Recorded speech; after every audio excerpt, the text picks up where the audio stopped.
बसपा की बारी आई, अब बसपा की सरकार की लड़ाई लड़ने के लिए बहुजन समाज पार्टी का निर्माण किया और आज पूरे देश में आपकी आवाज को बुलंद करने के लिए आदरणीय बहन कुमारी मायावती नेतृत्व कर रहे हैं। और बाबा साहब ने आपसे कहा था जिस कौम की शासन सत्ता होती है उस कौम पर कभी भी अत्याचार नहीं होते हैं। इसका उदाहरण आपने उत्तर प्रदेश में आदरणीय बहन कुमारी मायावती की 4 बार की सरकार में देखा होगा तो परिंदा भी पर नहीं मारता था। गुंडे अपराधी जितने भी असामाजिक तत्व थे पूरा उत्तर प्रदेश छोड़ के चले गए थे।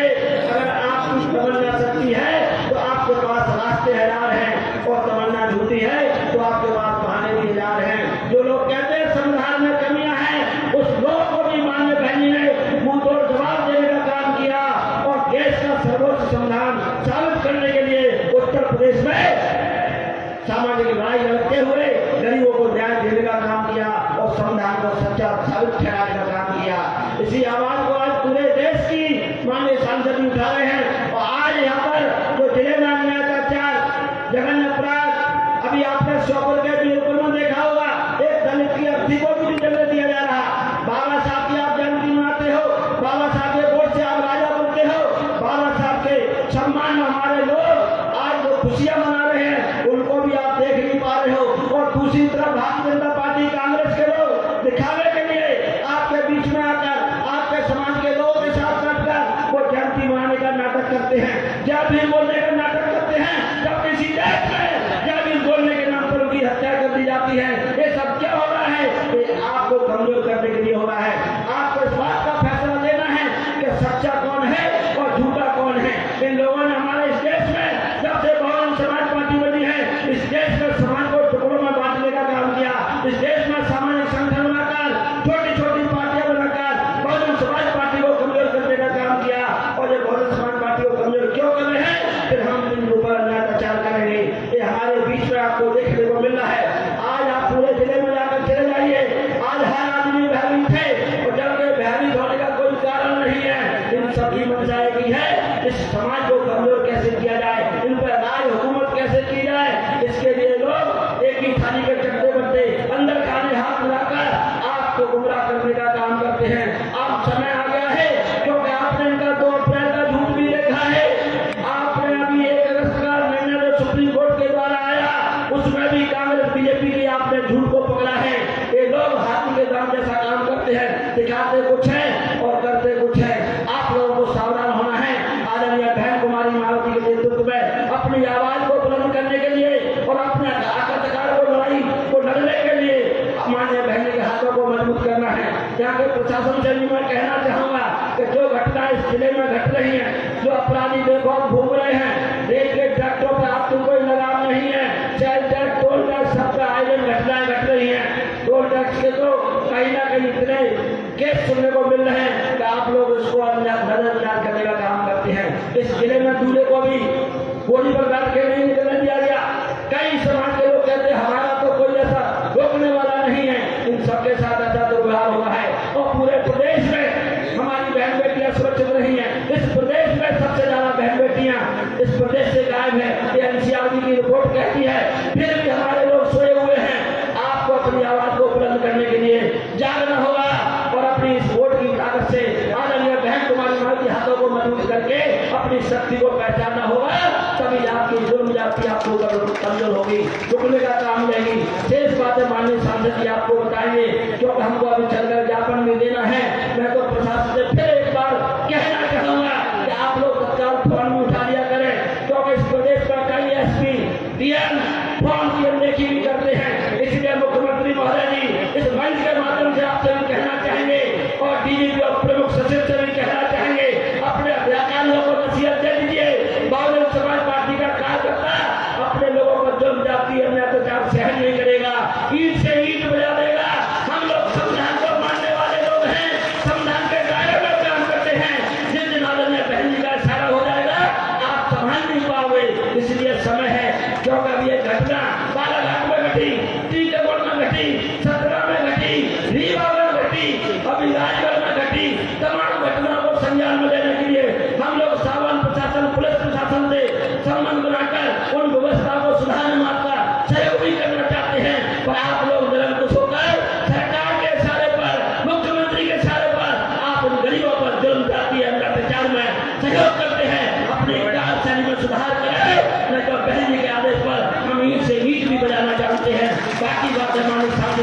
में करेंगे। मैं आपका तहे दिल से, हृदय की गहराई से आभार और धन्यवाद करते हुए मैं अपनी वाणी को विराम देता हूँ। जय भीम, जय भारत। धन्यवाद माननीय प्रदेश अध्यक्ष जी। मैं इसी क्रम में बुलाना चाहूंगा केंद्रीय प्रदेश प्रभारी माननीय एडवोकेट दिलीप बोस जी आए और वो अपनी बात रखेंगे। सभी लोग जोरदार तालियों से स्वागत करें।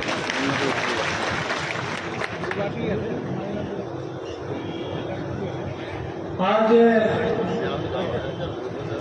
मुरैना की धरती पर विशाल जन आक्रोश रैली में अपनी बात शुरू करूं, उससे पहले बहुजन समाज में पैदा हुए सभी संतों, गुरुओं, महापुरुषों के चरणों में श्रद्धा के सुमन अर्पित करते हुए हम सबके एकमात्र नेता, हम सबके मान सम्मान स्वाभिमान की प्रतीक आदरणीय बहन कुमारी मायावती जी की दीर्घायु की कामना करते हुए इस रैली का नेतृत्व कर रहे बहुजन समाज पार्टी के राज्यसभा के सांसद, हम सबके मार्गदर्शक, सड़क से लेकर सदन तक दलितों, पिछड़ों, मजलूमों की आवाज को बुलंद करने का काम करने वाले माननीय इंजीनियर रामजी गौतम साहब, मंच पर ही विराजमान पार्टी के प्रदेश के अध्यक्ष सम्मानित इंजीनियर रमाकांत पिप्पल जी, प्रदेश के उपाध्यक्ष सम्मानित सुनील बघेल जी, प्रदेश के महासचिव सम्मानित रमेश गर्ग जी, दूसरे महासचिव सम्मानित गंभीर सिंह नगरिया जी एवं मंच में विराजमान सभी जोन के इंचार्जगण, जिले के सभी वरिष्ठ पदाधिकारी, कार्यकर्ता साथियों, सम्मानित साथियों, समय कम है, माननीय साहब को आप लोगों को सुनना है और अभी हम लोगों को यहाँ से 1 किलोमीटर आगे जाकर के डीएम महोदय को ज्ञापन भी सौंपना है। माननीय साहब आपके बीच में विस्तार से बात रखेंगे, लेकिन इस मौके पर मैं थोड़ी सी बात जरूर कहना चाहता हूँ। साथियों, माननीय साहब कांशीराम जी ने कहा था कि इस देश में जैसे जैसे आप आगे बढ़ेंगे तो आपको तमाम जो मनवादी ताकतें हैं आपको रोकने का काम करेगी। इस देश में आपके साथ जुर्म जाती होगी, आपकी बहन बेटी की इज्जत आबरू भी लूटी जाएगी, आपके भाइयों की हत्या भी की जाएगी, आपके बेटे को घोड़े से उतारा भी जाएगा, आपके बेटे के, आपके बुजुर्गों का अपमान भी किया जाएगा। आप लोग यदि रैली करके ज्ञापन दे करके जाएंगे तो हो सकता है आपकी एफआईआर हो जाए, लेकिन ये स्थायी समाधान नहीं है।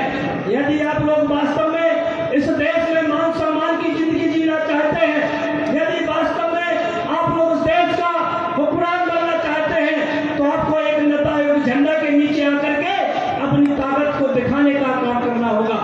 आज ये तमाम ताकतें, चाहे बीजेपी हो चाहे कांग्रेस हो, कांग्रेस से भी बढ़कर बीजेपी निकली। वैसे तो आपने देखा होगा कि बीजेपी कांग्रेस की सरकारों में हमारे लोगों पर जुर्म जाती होती थी, दूल्हे की जो बारात होती थी उसको रोका जाता था,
बीजेपी के नेताओं के दबाव में आकर के ये मौन भरा हुआ देखता रहता है। हमारे लोगों पर जुल्म होते हैं, ये मौन दशा करके देखते हैं।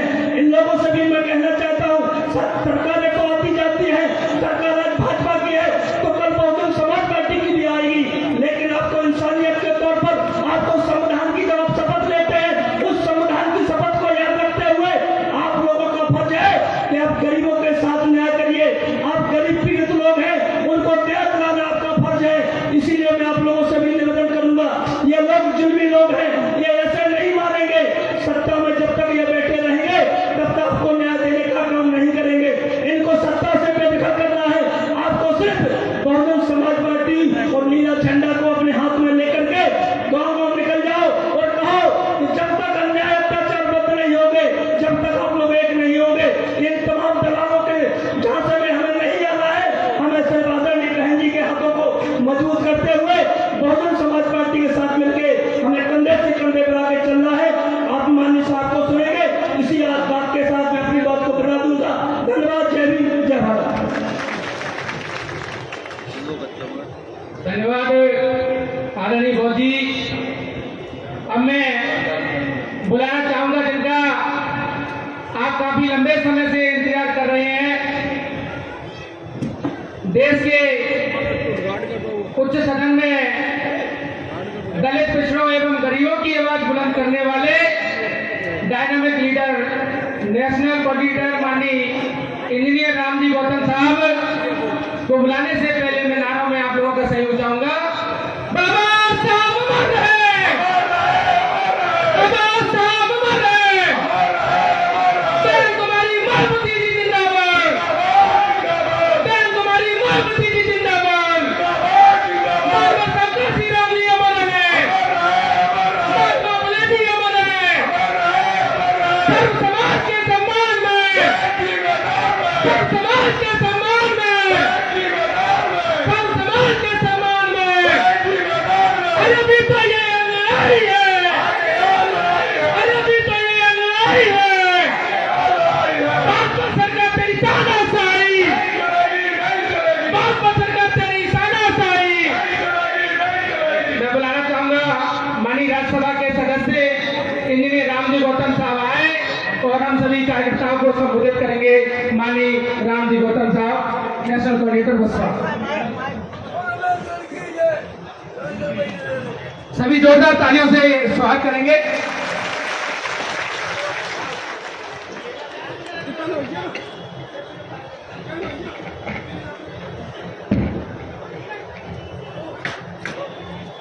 सर्वप्रथम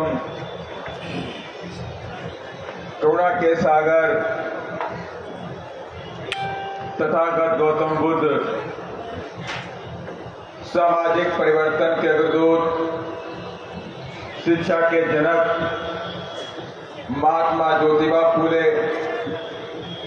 आरक्षण के जनक कुर्मी राजा छत्रपति साहू जी महाराज, भारतीय संविधान के रचयिता, बौद्ध सत्व, भारत रत्न परम पूज्य बाबा साहब डॉक्टर भीमराव अंबेडकर, दलितों, पिछड़ों, गरीबों, मुस्लिमों को राजनीति की मुख्य धारा में लाने वाले बांसेर DS4 बहुजन समाज पार्टी के संस्थापक मान्यवर श्री कांशीराम साहेब एवं बहुजन समाज में जन्मे उन तमाम संतों, गुरुओं और महापुरुषों के चरणों में श्रद्धा के सुमन अर्पित करते हुए साथ ही बहन कुमारी मायावती जी को अपना आदर्श नेता मानते हुए और आज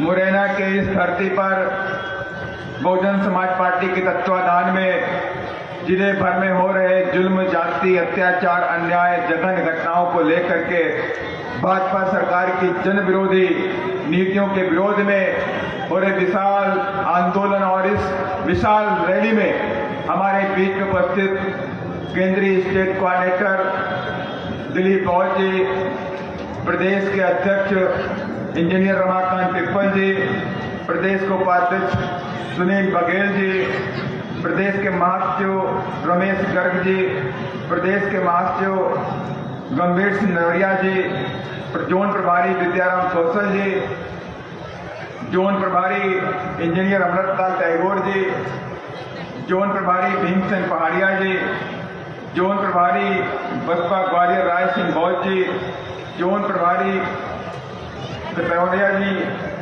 जिला प्रभारी डॉक्टर सुरेंद्र साक्य जी, जिला प्रभारी विजय सोलंकी जी, वरिष्ठ बसपा नेता कुलदीप सिकरवार जी, वरिष्ठ बसपा नेता सर्वेश सिकरवार जी, वरिष्ठ बसपा नेता राम प्रकाश राजौरिया जी, वरिष्ठ बसपा नेता सरवंश कुशवाहा जी, पूर्व उपाध्यक्ष जिला पंचायत ममता मौर्य जी, वरिष्ठ बसपा नेता राहुल जी, पूरन धाकड़ जी, और साथ ही इधर जिले के जिलाध्यक्ष जो आज इस मंच की अध्यक्षता कर रहे हैं इंजीनियर दीपेंद्र बोस जी के साथ साथ में मेरे साथ में बैठे हो तमाम मेरी माताएं, बहनें, युवा, बुजुर्ग, पितातुल्य साथियों, आप सभी लोगों को मैं क्रांतिकारी जय भीम करता हूं।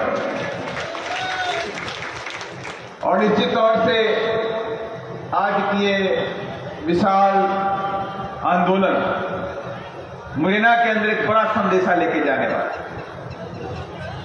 तुम हमें रोक नहीं सकते, तुम कितनी भी ताकत लगा लो बीएसपी के बढ़ते कदमों को रोक नहीं सकते, और तुम मेरी जवान से जय भीम का नारा रोक नहीं सकते। आप एक गोली चलाओगे, दो गोली चलाओगे, लेकिन करोड़ों जय भीम बोलने वाले आज भारत में पैदा हो चुके हैं और डरने वाले भी नहीं है।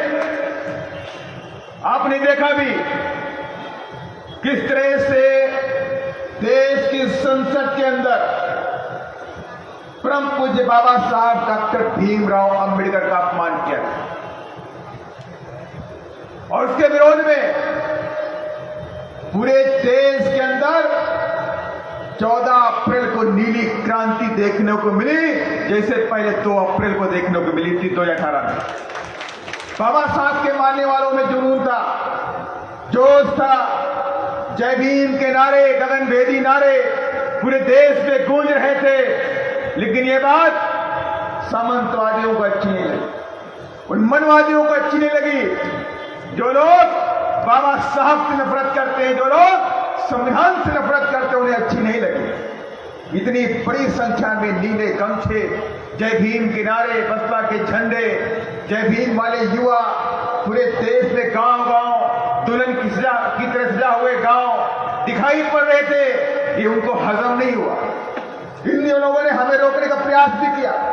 उत्तर प्रदेश के अंदर भाजपा की सरकार है, मध्य प्रदेश में भाजपा की सरकार है। जब हमारे लोग उनसे रिक्वेस्ट करने गए कि हम बाबा साहब की जयंती मनाना चाहते हैं अपने गांव के अंदर, तो बोले इसकी परमिशन नहीं मिलेगी। क्यों परमिशन नहीं मिलेगी? बोले कि नई परंपरा पड़ जाएगी। तो हमारे लोगों ने कहा, अरे नई परंपरा क्या मतलब है? बाबा साहब डॉक्टर भीमराव अंबेडकर हमारे भगवान थे, भगवान है और भगवान रहेंगे। और ये परंपरा नई नहीं है, ये परंपरा आज 78 सालों से चली आ रही है और जय भीम वाले बाबा साहब को अपना भगवान मानते हैं, भगवान मानते रहेंगे। आप रोक नहीं सकते। तमाम सरकारी बंद से लगाई गई। किस तरह से नीला सैलाब, नीली क्रांति जो 14 अप्रैल को दिखाई पड़ी, पूरे देश में रोका जाए, लेकिन ये विरोधी पार्टियां पूरी तरह से फेल नजर आई हमारे नौजवान साथियों के साथ में। और मैं कहना भी चाहता हूं, बिहार के अंदर भारतीय जनता पार्टी का गोपालगंज का एमएलए, उसने बात बोली जय भीम वाले क्रिमिनल होते हैं। क्या बोला? कि जय भीम वाले क्रिमिनल होते हैं। और ये भी कहा कि जय भीम का नारा तो बीएसपी लेके आई। अरे मुझे गर्व है कि माननीय कांसीराम साहब ने, बहन जी ने जय भीम का नारा दिया है। मुझे गर्व है, मुझे प्राउड है। जय भीम बोलूंगा, एक नहीं 1000 बार बोलूंगा। तुम्हें जो करना है करके देख लो। तुम गोली चलाओगे तो हमारे सीने खुले हैं, लेकिन जय भीम की आवाज निकलेगी। मेरे साथ इधर सोनू जाटव बैठा हुआ है, रानू जाटव, सोनू जाटव, संजय जाटव की हत्या कर दी गई जय भीम की वजह से। आज आपके सामने रानू जाटो, धनवरिया जाटो लड़का है, इसके हाथ में गोली लगी है। ये वो दिलेर बंदा है जिसने जय भीम बोला लेकिन सर नहीं झुकाया। मैं इसके दिलेरी को सलाम करता हूं, नीला सलूट करता हूं। और मैं संजय जाटो को भी सलाम करता हूं जो आज हमारे बीच में नहीं है। गोली खा ली लेकिन जय भीम से समझौता नहीं किया। और यही नहीं, उत्तर प्रदेश के अंदर में भी, आगरा के एटा में भी जय भीम बोलने पर उसकी हत्या कर दी गई। और यही नहीं, बिहार के अंदर भी, सीतामढ़ी के अंदर अवधेश पासवान ने 14 अप्रैल को पासवान टोला में बाबा साहब की जयंती मनाई और सामंतवादी वहां पर आते, उनसे कहते हैं तेरी हिम्मत हो गई, तूने आज सीतामढ़ी में पासवान टोला में तुमने कैसे बाबा साहब की जयंती मना ली? कहा तेरा एक पनिशमेंट है। उसने बोला गरीब आदमी बोलो क्या मेरा पनिशमेंट है? कहा तुम जय श्री राम बोलो तो मैं तुम्हारी जान बख्श देंगे। कहा नहीं बोलेंगे, मेरी जान ले लो, नहीं बोलेंगे। आज 14 अप्रैल में जय भीम बोलूंगा, जय भीम बोलूंगा, जय भीम बोलूंगा। हार नहीं मानी। रात में 12 बजे उसका किडनैप किया गया और रात में अवधेश पासवान की हत्या कर दी गई। हत्या करके चिमनी भट्टे के पास की बॉडी को फेंक दिया गया। लेकिन कोई नहीं पहुंचा वहां पर। आरजेडी भी नहीं पहुंची, कांग्रेस भी नहीं पहुंची, जेडीयू भी नहीं पहुंची। 2 दिन के बाद ये खबर बहुजन समाज पार्टी के साथियों को लगी, उन्होंने मुझे बताया। पूरी बीएसपी की टीम उसके घर पे पहुंची, वहां पर तुरंत पहुंची और हमने वहां के एसपी से बात किया, डीएम से बात किया, टीआई से बात किया, अधिकारियों से बात किया, तब जाके शासन प्रशासन वहां पे हरकत में आया। लेकिन फिर क्या हुआ? फिर उन लोगों ने चालाकी करी, उनको लगा कि बीएसपी एक्टिव हो गई, बीएसपी अपराधियों को जेल में पहुंचाने का काम करेगी। उन लोगों ने पोस्टमार्टम की रिपोर्ट को बदल दिया बड़ी चालाकी से। जब हमारी बहु बच्चियों पर अत्याचार करते हैं, जब हम उनको बचाने के लिए जाते हैं, हम उन पर कार्रवाई के लिए आगे बढ़ते हैं, तो पोस्टमार्टम की रिपोर्ट चेंज हो जाती है। कहा अवधेश पासवान की मौत तो हार्ट अटैक से हो गई। अरे रात में परिवार के सामने तुमने उसका किडनैप किया, 3 लोगों ने किडनैप किया, उन पर कोई कार्रवाई नीतीश कुमार ने नहीं किया, वहां की सरकार ने नहीं किया, बीजेपी सरकार ने नहीं किया। और वहां पे हालात इतने बुरे हैं, 14 अप्रैल की जयंती की वजह से कैमूर जिला के अंदर पर्वत गांव पड़ता है, 21 दलित समाज के लोगों के ऊपर कहर बरपाया गया। घर के अंदर बहु बेटियों को मारा गया, कपड़े फाड़े गए, लाठी डंडे से उनके हाथ पैर तोड़ दिए गए, कई लोग जख्मी हो गए। आरजेडी नहीं पहुंची, कांग्रेस नहीं पहुंची, बीजेपी नहीं पहुंची, जेडीयू नहीं पहुंची, और पहुंची तो कौन पहुंची? बहुजन समाज पार्टी वहां के हक अधिकार के लिए लड़ने के लिए पहुंच गई। और लेकिन आज मैं ये बात देख भी रहा हूं और जान भी रहा हूं, पूरे देश के अंदर कश्मीर से कन्याकुमारी, गुजरात से लेकर के आसाम तक बहुजनों की लड़ाई लड़ने का कोई काम कर रही है तो एकमात्र पार्टी बहुजन समाज पार्टी, एकमात्र नेता हमारी आदरणीय बहन कुमारी मायावती की करने का। हम सब उन्हीं के निर्देशन में काम कर रहे हैं। उन्हें दर्द है कि मेरे बहुजन समाज पे अत्याचार होता है, लेकिन दूसरी तरफ आपकी ताकत को कमजोर भी करना है। कौन लोग कर रहे हैं? जिन्हें बीएसपी से डर लगता है, जिन्हें बीएसपी से डर लगता है, उन्हें मालूम है कि 2007 में बहुजन समाज पार्टी अपने दम पर उत्तर प्रदेश जैसे राज्य में आ सकती है तो मध्य प्रदेश में भी आ सकती है, बिहार में भी आ सकती है, गुजरात में भी आ सकती है, राजस्थान में भी आ सकती है। तो बीएसपी को कमजोर किया जाए। बीएसपी को कमजोर करने के लिए भारतीय जनता पार्टी ने, कांग्रेस के लोगों ने अलग अलग जातीय पार्टी, अलग अलग संगठन बनाने का भी काम कर दिया, तमाम नेता पैदा करने का भी काम कर दिया। उनका मकसद ये था कि हमारी और आपकी एकमात्र ताकत है हमारी एकता, हमारी एकता, हमारा संकट माने कि बाबा साहब ने हमें निर्देश दिया, उपदेश दिया, उसमें कहा शिक्षित बनो, संघर्ष करो, और तीसरी बात कहा संगठित रहो। अगर तुम एक हो जाओगे इस देश के राजा बन जाओगे, और एक हो करके इस देश में तुम्हारे ऊपर हो रहे जुल्म, जाति, अत्याचार हमेशा हमेशा के लिए खत्म कर सकते हैं। ये बात बाबा साहब डॉक्टर भीमराव अम्बेडकर ने बोली। लेकिन जब हम उत्तर प्रदेश में सफल हो गए, उत्तर प्रदेश में आदरणीय बहन जी मुख्यमंत्री बनी, अपने दम पर बनी, और 5 साल के शासनकाल में उत्तर प्रदेश में महापुरुषों के सम्मान में बहुजन समाज पार्टी आदरणीय बहन जी की नेतृत्व में काम कर रही थी। पूरे प्रदेश के अंदर बहुजनों का मान सम्मान रखा गया और किसी की हिम्मत नहीं थी, किसी गुंडे, मवाली, बलात्कारी, भूमाफिया, जंगल माफिया, बालू माफिया, रेत माफिया, किसी की हिम्मत नहीं थी कि हमारे दबे पिछले बहुजन समाज पर, वंचित समाज पर कोई आंख उठा करके देखे। ये डर और खौफ था माननीय बहन जी का। लेकिन उन्हें मालूम हो गया, बीजेपी को, आरएसएस को, कांग्रेस को मालूम हो गया कि अगर ये सारे एक रहेंगे तो ये बीएसपी पूरे देश में काबिज हो जाए। धीरे धीरे उत्तर प्रदेश से ये मध्य प्रदेश जाएंगे, मध्य प्रदेश राजस्थान जाएंगे, राजस्थान से दिल्ली की तरफ कूच कर जाएंगे। बीएसपी को रोकना है तो इनकी ताकत को बांटना पड़ेगा। और उसी दिन से इन लोगों ने प्लान बी पे काम शुरू किया। और आज हमारे बीच में तमाम जय भीम वाले पैदा कर दिए गए, जय भीम नारे वाले लोग खड़े कर दिए गए। और मकसद एक था बीएसपी को कमजोर कर देना। और बीएसपी ऐसे नहीं बनी है। मैं उनसे कहना चाहता हूं, बीएसपी लाखों करोड़ों कार्यकर्ताओं के बलिदान पे आज देश में तीसरे नंबर की राष्ट्रीय पार्टी बनी पड़ी। और ऐसे नहीं है, आज मेरे सामने जो हजारों की तादाद, ये विशाल आबादी यहां बैठी हुई है, ये उनके लिए संदेशा है।